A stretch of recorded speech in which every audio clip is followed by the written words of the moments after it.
কেমন আছো বলো সবাই? আশা করছি সবাই খুব ভালো আছো। এটার ইনসাইড ফ্লেভার ছিল বাটারস্কচ। আমাকে ফটো পাঠিয়ে দিয়েছিল কাস্টমার কেকের।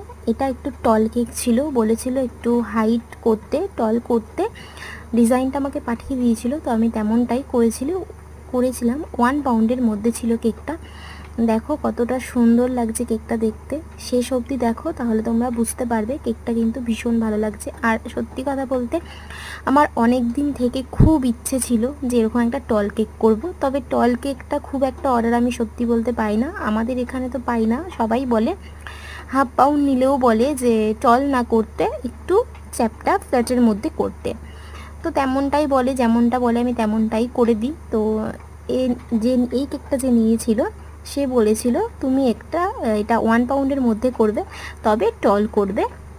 আমি আমি তো শুনে বেশ খুশি হয়েছিলাম যে এত সুন্দর একটা কেক ডেকোরেশন করতে পারবো। ভীষণ খুশি হয়েছিলাম। হয়তো অনেকে শুনেই ভাববে যে এত আবার খুশি হওয়ার কি আছে।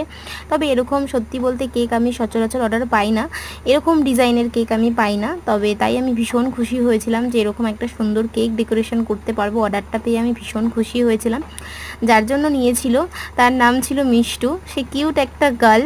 তো কিউট গার্লের জন্য কিউট একটা সুন্দর একটা কেক। তবে কেকটা তোমাদের কেমন লাগলো জানিও, আমার কিন্তু বেশ ভালো লেগেছে। যার জন্য নিয়েছিল তার তো ভীষণ পছন্দ হয়েছে।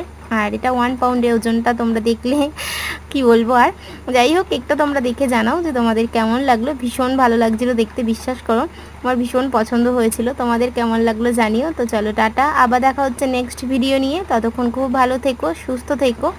আর কেকটা কেমন লাগলো জানিও। টাটা।